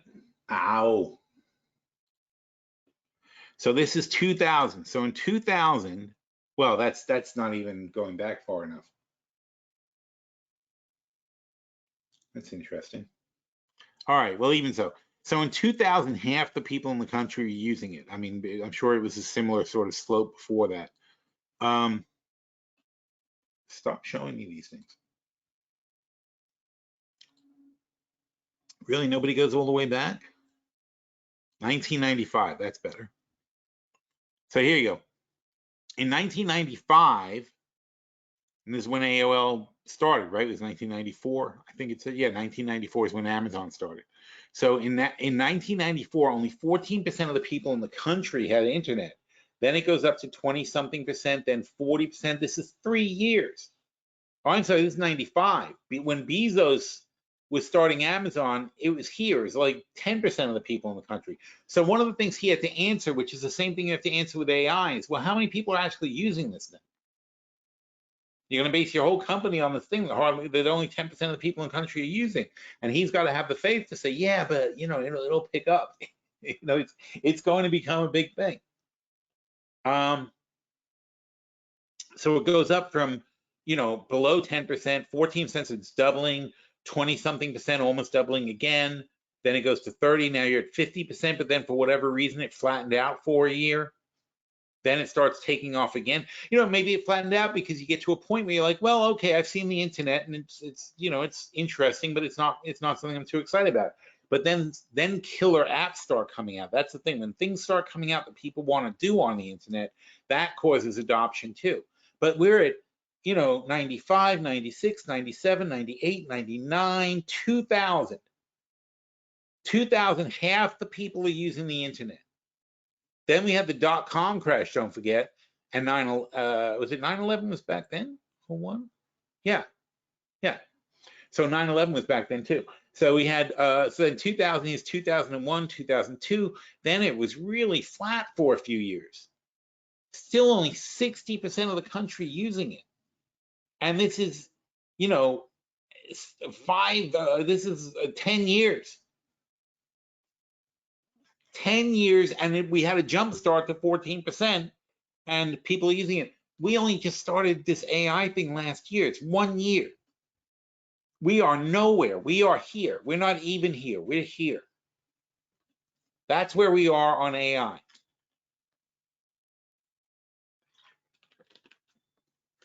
And already you're seeing 10 billion here, a billion here, a billion there, a couple of billion there. Why? Because there's Google and Microsoft and Apple, and they're trillions, each one trillions of dollars. So you're going to wait? That's 1,000 times a billion.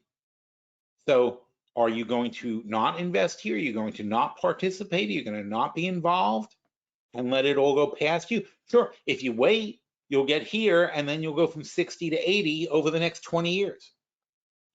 Well, the next 10 years anyway.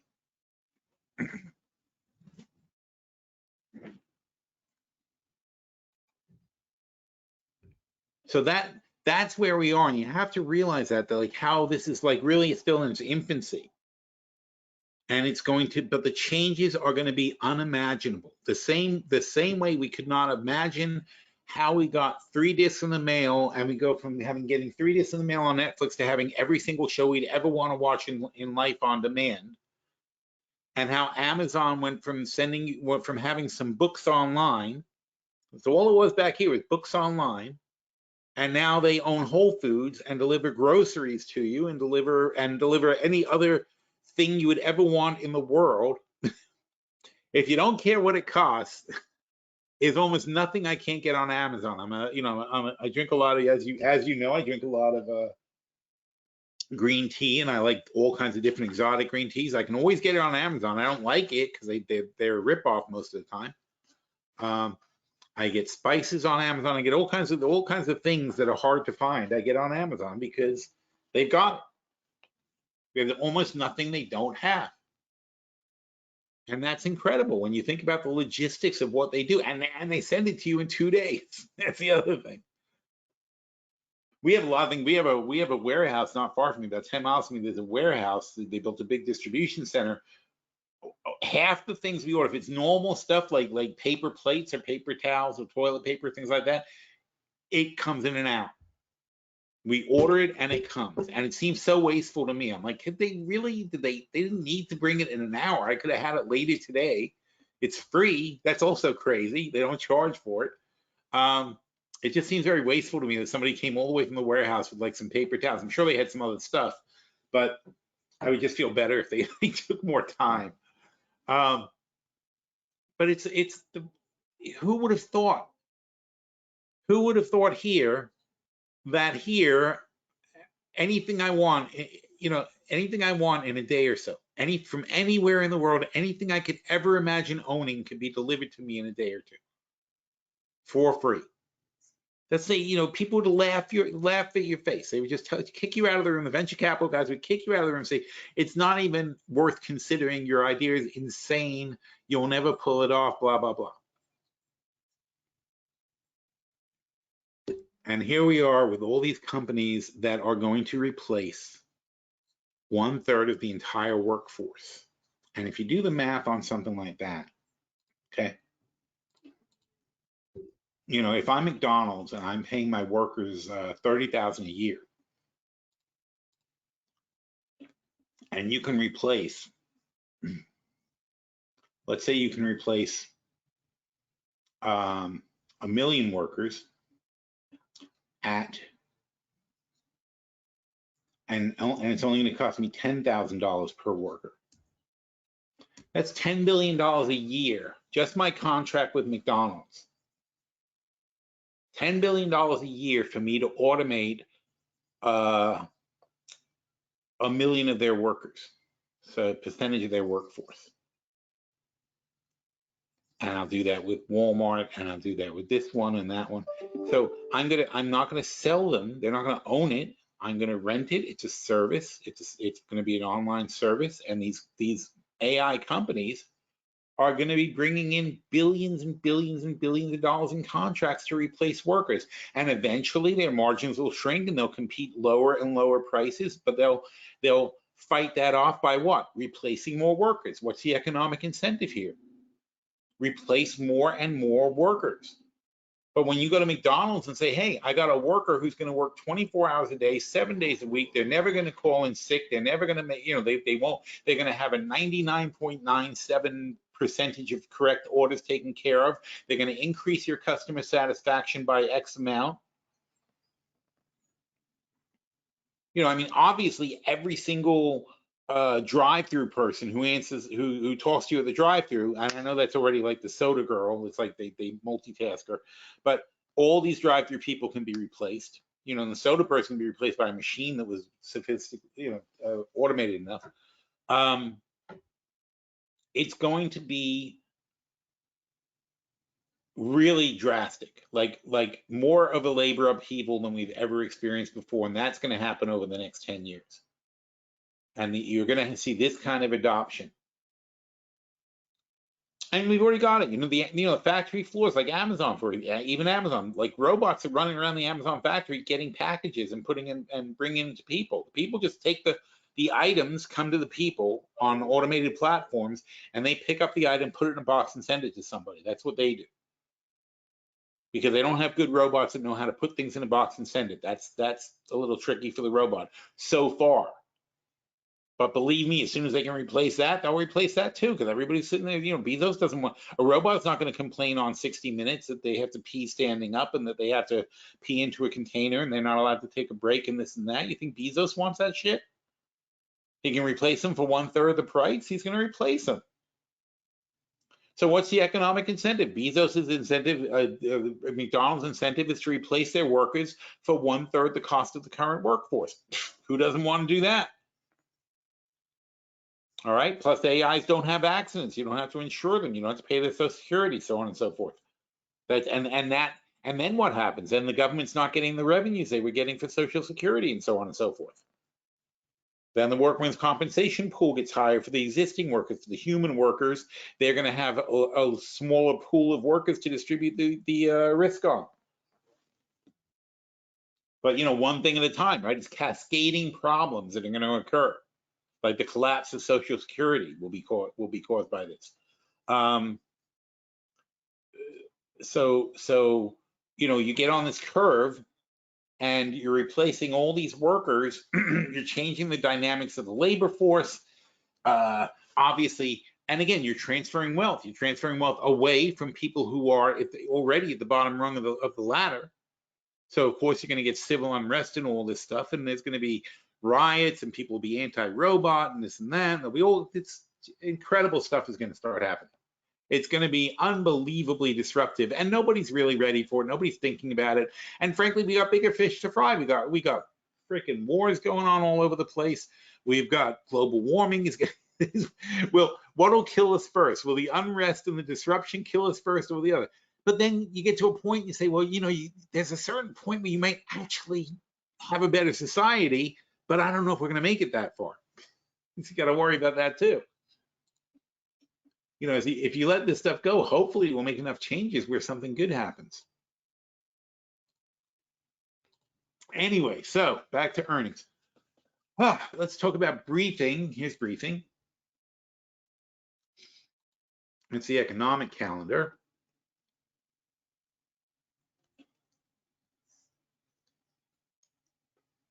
So tomorrow we get GDP. We'll see what's happening. Well, like I said, the GDP is being sucked up by these companies, basically by 7 companies. 7 companies are causing the gains for the GDP.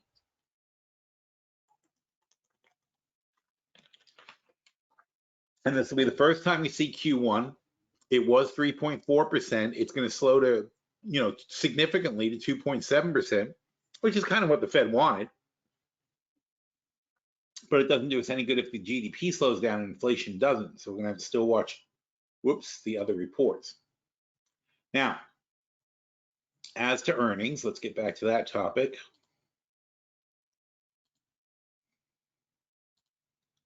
I am not a robot. Oh, it's funny, these tests, this is not a real test, but the tests they give you, they're now making them so difficult that people are like not able to do the tests because the tests are designed for the robots, and the robots are too smart. So they make the tests harder and harder and harder.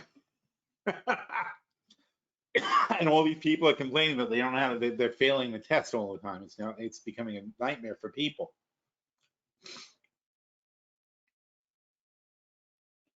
So let's see what's been happening this week. We have Albertsons, okay. Let's look at who, big ones. Okay, so AZZ, they had a big beat. Bank of Hawaii had a little miss, no biggie.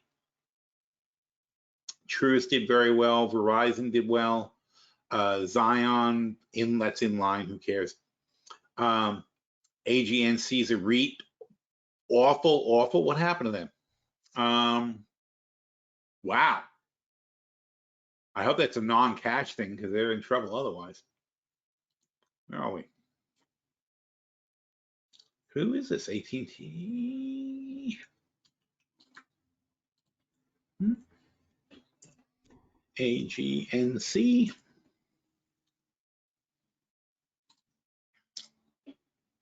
Huh. Could have been worse. How come you're not displaying earnings? Range, share, draw ideas, candle, line, hollow, intraday. Huh. On my desktop, it shows me the earnings dates. I don't like that. Oh, because monthly, that's why. There you go. So obviously nobody thought, so I'm imagining that this is a non-cash charge that caused them to have such crappy earnings. And that's why you can't take everything at face value, because it's like that just seemed ridiculously bad. And so it just means, to me, it means that they probably And they beat on revenues too, so they must have taken a lot of non-cash charges. Ameriprise, and they see, and again, 19 out of 8. I always look at how much. It's 19 out of 839. That's not a big beat. That's nothing. Our buddies at Cleveland Cliffs had a miss, and revenue was down, so they've had problems. I like Cleveland Cliffs when they're on sale, so take a look at that. If I can remember where these things are. CLF. Ooh, that's painful. All right, so have to take a close look at them and see what's going on. That's awful, huh? Wow.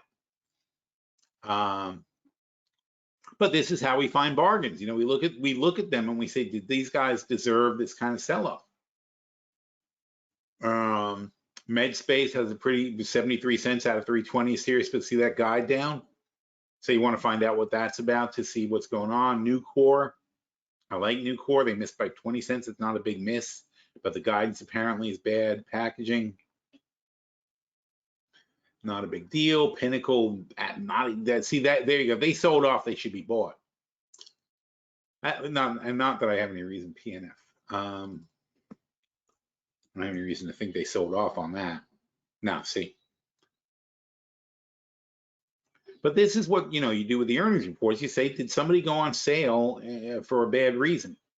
SAP had a pretty bad miss. But when you have a bad miss and no change in guidance, well, actually, I'm sorry, there's no guidance given. You can't. There's nothing there to tell you, so you don't know. But if you do have a bad miss with no change in guidance, then you say, that's interesting. I want to check that out. Bank of California with a big beat. And that's the thing, and a lot of these bank companies, they got beat up for no reason, right? Because everybody's scared of the banks, but that doesn't mean they did a bad job. Freeport, we like them because of the copper. I wonder how they're looking.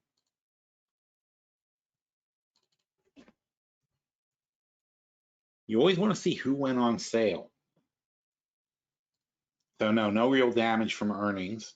There's the earnings. Well, the people were selling them off into earnings, but it turned out they weren't so bad. And now people are going to think about where they want to actually be with this thing. But Freeport's trading at a high multiple at the moment, so they're not interesting to me. GE Aerospace has been doing very good. That's another one. Though this is what's left of GE after they diversified themselves. Wow. Holy shit.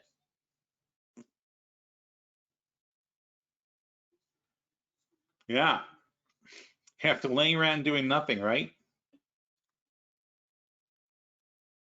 And they pay a dividend. It's a good little stock. General Motors had a surprising hit. Now we have Ford. We don't have GM, but that should be good for Ford also. Halliburton, though anytime there's a war, they're happy. JetBlue doing well for an airline, but still it's a loss. It's negative 43 and bad guidance. So what do they look like? Probably bad.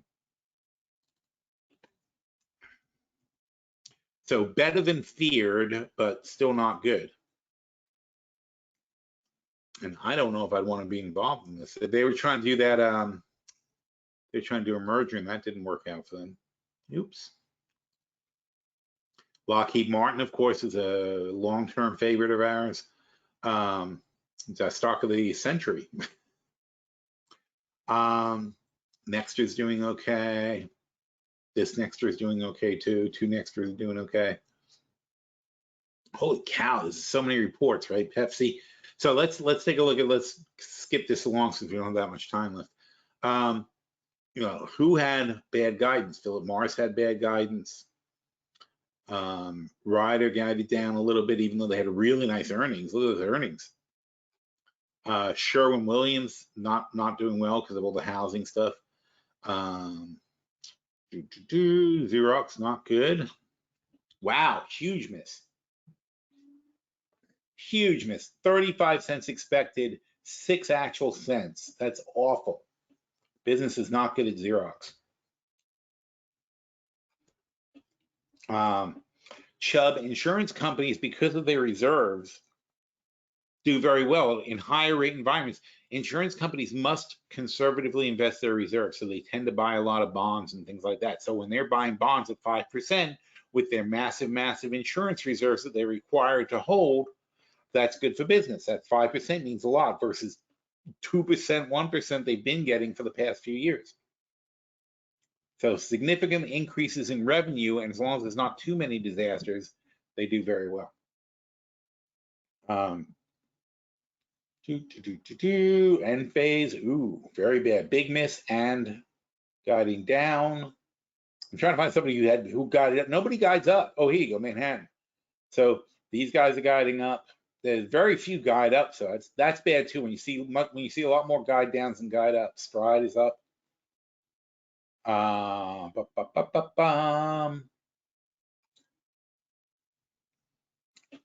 up to today. Now we're up to today. Biogen with weak guidance, unfortunately. I like Biogen. AT&T, how's AT&T doing? Didn't even look. They were the ones that were up before. Oh, not bad. Getting a little something out of that. We're long on AT&T. I was hoping for something better. Actually, I was hoping for 1750. So we'll see. We might get there. How are the indexes doing? We holding up? Not very exciting, right? 5100 is fine. If you're, I mean, we're over 5,000 here. We're in good shape. 2,000 is a make and break line on the Russell, but not a very exciting day. Not much going on there as far as it goes. So we talked about Biogen, Boston Scientific, great company. Entergy, very bad, right? 35-cent miss when you only making a buck. General Dynamics, a defense contractor missing. I mean, what the hell's wrong with that? See, but then you got to look at it and say, that's the thing, because people think all defense contractors are going to make money. It's like, no, what kind of war are we fighting? You know, what are we doing now? What's being used? What sort of, what kind of arms are we sending over to Ukraine now? Ugh, that's such a shame. 3 months they've been waiting for Congress to do something in the Ukraine. They've been sitting there for 3 months getting pummeled while we dick around whether we're going to send them aid or not. So, you know, even though we're sending them the aid, the damage has still been done to them. Helen of Troy guiding down, Hilton guiding down. That's interesting. I want to read that report. Lennox, EDU. Gosh, I can't believe they're still around. See, that's something that's going to get replaced by AI. Norfolk Southern, surprising. I am surprised they are taking such a hit there. Lithium Motors is in trouble. Otis, got to make elevators. Corning. Silicon Labs, who else is interesting? Here's Synchrony, who sent that note to my mom. Screw these guys. But yeah, you can see why. It's like, but this is the point I was saying before. They're making less money, so their solution is to stick it to all their customers and charge them outrageous rates. But the reality is that's not going to fix their problem. All that's going to do is drive away the customers, and then they're going to have customer acquisition costs to try to get them back. And with their new low rates, they're going to have lower rates and acquisition costs to get the people back just because they tried to screw the ones that they had. It's idiotic. Teledyne, Who else? Nobody else? Oh, Wabtec. Look, Wabtec. They got it up. Good for them. Now later, what do we got? We got anybody interesting? No, not really. Canadian Pacific. Nobody I care about. Chipotle, Churchill Downs. Now Chipotle will be interesting. The California thing. This is going to be interesting in all these restaurants as they start reporting. Is are they actually being hurt by these labor costs? Is this $20 an hour thing? And if it's not, the Republicans are going to have a fit, because I mean they want evidence that this is damaging everybody's business. First American Financial probably not doing so great because see, I don't think they're going to hit because their real estate's not turning over. It's bad for them. Here's Ford, who we have now. GM had such good numbers. I better see good numbers from Ford. IBM, of course, we love IBM. Don't care, don't care. Oh, Meta, I already wrote a thing about Meta saying that they were likely to miss. And by the way, miss the expectations of them to do double what they did last year. I'm saying that that's a little bit much, and that's what they're going to miss. And why? Because Mark Zuckerberg had to spend a fortune to try to catch up on AI. All these guys have to spend all this money to catch up on AI. Where did it come from? It's going to show up on the bottom line. It's going to show that they spent some money. National Bank, Oceaneering, I like that company. The Jersey Boys. Sleep Number, Teradyne, don't care. United Rental should be doing good because people can't afford to own anything anymore. Viking Therapeutics, Western Union. This business I don't even understand. I don't see how they're still in business. What they do makes no sense in the modern world. But most of their business is in third world countries. That's why. It just seems very strange to me. Then we got Whirlpool, and based on the durable goods report, durable goods report ex transportation was not good. So I wouldn't. Now they're already expected to earn much less than last year, though. I don't know if it's much less. So we'll see what they say. That'll be interesting. And here's Wyndham. So, you know, we're still in the middle of earnings season. We're getting mixed results so far. The problem is if the big guys start missing, we're going to go, you know, probably toppling over the cliff. But we expect to do this. We expect to get down to 4,800, which is going to be way down here. It's not pretty. From here to here, it's not going to look nice, but it's only really a 5% drop from our bottom that we just hit, from hitting 5, because we already hit 5,000. Now we bounced up 100. But if we continue down, we're going to break 5,000. We're going to drop to 48. That's fine. It's a 10% pullback overall. It's not going to be a big deal. All right. So anybody have any questions before I sign off? So that's where we stand for earnings, and hopefully things will work themselves out. We'll do this all again next week, and by that time we're going to have at least half the S&P is going to be reporting by then. So we should have some idea of what's going on. Although my attempt to guess earnings using my AI pals was not successful yesterday.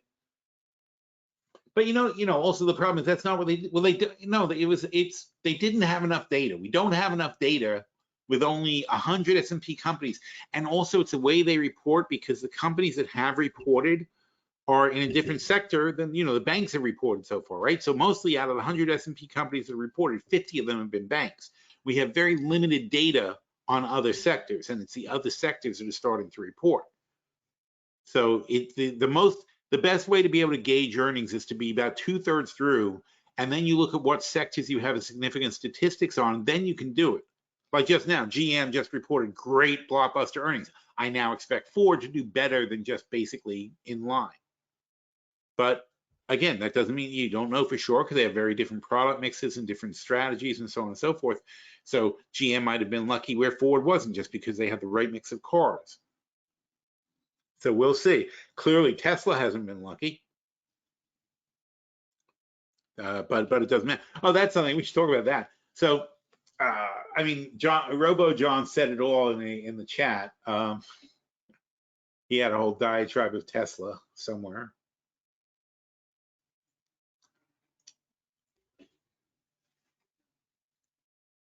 So I talked about Tesla's numbers in the wow, it's so big, right? I mean, you guys probably, I don't know, for you might be right. Control my, it's so big for me, I can't even like deal with it. So look, Tesla's earnings, they missed revenues, they missed the profits, they missed the EPS. They beat by GPM by a little bit. The auto GPM X credits, without the government credits, in other words, they did terribly. It's the credits that save them, the environmental credits that they get for the cars. That's what saved them. Without that, this thing would have been a complete disaster. They're subsidized. And so Elon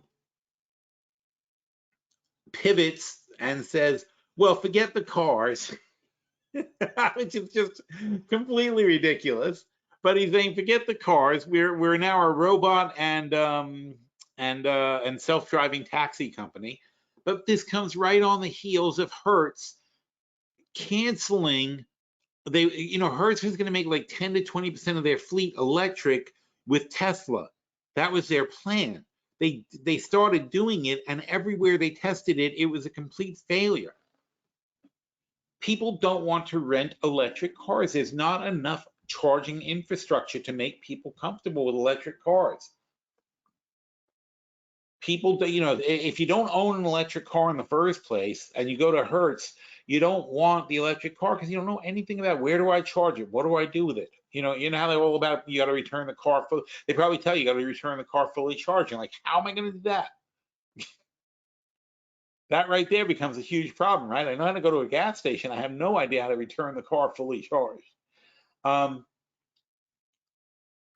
So for whatever the reason is, Hertz paid a penalty to get out of an agreement with Musk to buy 10,000, not 10,000, like 30,000, 40,000 Teslas they were supposed to buy for their fleet.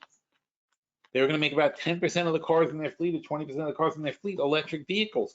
They abandoned the project. That's how bad it was. It was a complete embarrassment for them. It was financially costly. They pulled the plug. It does not work. They ran the numbers. They did a test. Nobody is better equipped than Hertz to do a study, a live field study, to figure out whether or not electric cars are realistic. So now Musk, who has all these cars made, that wants to sell them to Hertz. Oh, and it's deliveries. Oh my God. Was that up here? Or was that something else I looked at? Cars produced. Look at this disaster. Last quarter, 495,000 cars produced. This quarter, 433,000 cars produced. Cars delivered, 484 last quarter. 386. 100,000 less cars were delivered. That's pretty insane. That's 20% less cars delivered, and they made 20% less money. Well, I had 20% less revenue.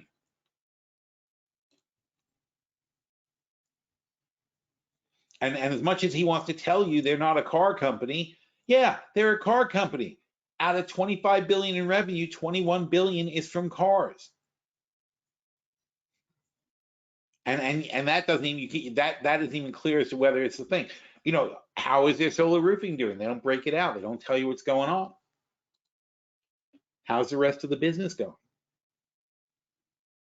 So anyway, so in the chat, Robo John Oliver sort of tore into the whole thing, which is what he's fun for. But he does a good analysis. It's interesting because underneath all the ranting and raving is actually a decent analysis of what's going on. And he points out the things that Musk is doing. He's like, this is bullshit. He goes, he's like, he's like, haven't we heard this guy lie about what they're going to deliver and what they're going to produce? And hasn't he missed deadlines like 100 different times? And you're going to raise the price of the stock 10% because he says robots? It's nonsense. And any autonomous driving, there is no way.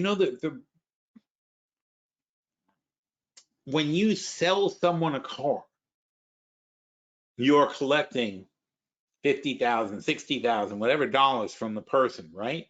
You may get sued if there's an accident, but in the gist of things, it's going to be a person you sold a car to, $50,000. They're going to sue you, and you've got legal costs. When you are running a taxi service, you're taking a risk, the same risk of being sued for somebody who's going to give you 20 bucks. Every single trip is a potential lawsuit incident for your self-driving car. And we asked our bots, and I will re-ask the bots again. There's no point though. I mean, I'm sorry. There's no point to asking the bots. I just asked them like 6 months ago. They said there is no fucking way that they can drive a car. These are the most sophisticated AIs in the world telling they, we did this in chat like 6 months ago. And they said, the sensors are not up to snuff. They don't have enough information. There's too much lag time. Because the AI systems that we use, and that's what I'm saying, these are connected to, these are on mainframe type computers, like massive machines that are in the cloud and running state of the art, blah blah blah, right? And even then, when you ask it a question, there's a lag, right? It's a second or two before they do something. You don't have a second or two to ask the car what to do in a self-driving car. It has to be constantly on point and ready to react in a split second. There can't be any lag whatsoever. So the information that has to go back and forth, and the processing, the looping, and they have to get the information from all these different sensors constantly and feed that information back. There's no machine that's going to do that well enough to outperform a human. That's just not even close. You can't put the machine in the car, and if you put the machine out of the car and broadcast back and forth the information, that the lag is going to kill the whole project anyway. So that's number one. Not enough sensors, too much lag, don't have a brain big enough to put it, don't have a brain cheap enough, big enough to put in a car that's realistic. Also, there are too many variables. There's infinite variables, and they in a controlled situation, in a regular situation, sure, but you've got kids that can cross the street in front of your car in a second. A ball rolls out, a dog does this, a pigeon hits your windshield. There's a million things that can go wrong on the road. A log can fall off a truck, a tire can go. Everybody's had this, right? A tire goes off a truck and heads towards your car. That happens to almost all of us at some point. There's that. And the real killer, though, that the AI's pointed out to us is the ethics of the thing. They can't solve the trolley car problem. The trolley car problem being that if you're driving, in a trolley car, it's a track. But if you're driving on a bridge, right, and there's two lanes on the bridge, and there's barely any room on either side. So you're driving on a bridge, and all of a sudden there's a kid in front of the bridge. And you can't slow down, it's raining or whatever, and you can't slow down fast enough not to hit the kid. You could swerve into oncoming traffic and risk your lives and the lives of the people in the oncoming car that you're almost certain to hit. But you could avoid the kid. Maybe you'll bounce off the kid, the other car, and hit the kid anyway. So the safest thing for you to do is to just kill the kid and keep going, because you can't stop. You can't stop. You're not going to be able to stop. You're going to kill the kid, or you're going to almost certainly kill yourself, or whoever's or if you're the car, you're killing the people in your front seat, plus whoever randomly you're hitting in the other car that's coming on the other lane. So what do? Nobody can answer that question. It's a philosophical nightmare. But the thing is, so the AI is like, how are we going to make this decision? There's no laws. We haven't made rules for this. We haven't decided how this should go. And the way we leave it up to people is you're situationally aware, but you're damn sure going to be in court no matter what you choose. You're going to be in a court, and you're going to have to answer to say, why did I swerve? Why did I swerve into oncoming traffic? Why did I hit the guy in the other lane? Well, there was a kid there standing on the side of the road, and I was going to hit him. And I had to choose, and my decision was to swerve into the oncoming traffic and take my chances. Or you say, I couldn't swerve into oncoming traffic. I could have killed myself. I had two kids in the back seat who I care very much about. This kid was in the road. I just had to I tried to stop, and my car hit the kid. You're still going to be in court. You're still going to be answering questions. Happens every day. Every single day in this country, people are in court over accidents, over life and death, and so on and so forth. It happens all the time. And you can't say, oh, let's let the robots do it. Not when you're not even sure. We can't even be sure. We don't have the answers to these questions. And we've litigated them over and over and over again. We've never come up with a real rule that says this is what you do in this situation, or we teach it in driving school. But you don't. You just have to leave it up to the best judgment of the person at that time. But that's not how AIs work. That's not how even an AGI works. They want the smarter they are, the more hamstrung they are by the problem. It just goes against their very basic nature to hurt anybody, and when they have to choose who they're going to hurt, it's like a meltdown for them. And you can't have a meltdown in a life and death split-second decision. You know, and most people say, yeah, reflexes take over, instinct takes over. You know, and you know, you guys have been in accidents, right? You do that math. You know, when you're driving, whether if it's just me, I do different math than if my kids are in the car. If my kids are in the car, 100% protecting my kids takes my top priority. If I'm in the car by myself, I'm not going to kill a kid. You know, there's no way I'm going to run over a kid. I'll do anything I possibly can not to run over a kid. But if my kids are in the car and it's an impossible choice. And meanwhile, you don't know what you're running into. You don't know how much damage you're going to cause. You know, you can cause 10 cars to pile up on a bridge and the whole bridge could collapse. Who knows what the frick's going to happen? Every single day, this happens. We are so not ready for self-driving cars. Just that basic premise alone is bullshit. You cannot go into these cars without resolving these problems first. And you know how Congress works. It will take us a decade to make these decisions as far as setting out laws and rules and guidelines. And then you have to have AIs driving the cars in the car live that are able to make those fast decisions.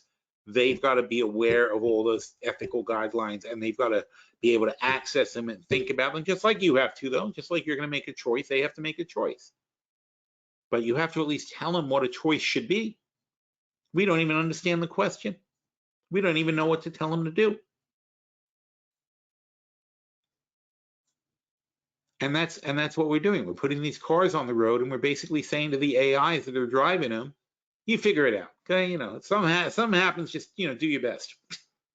That's not the way it works. And that's why all this stuff he's saying is bullshit. But you're much more likely to have home robots before you have full self-driving cars.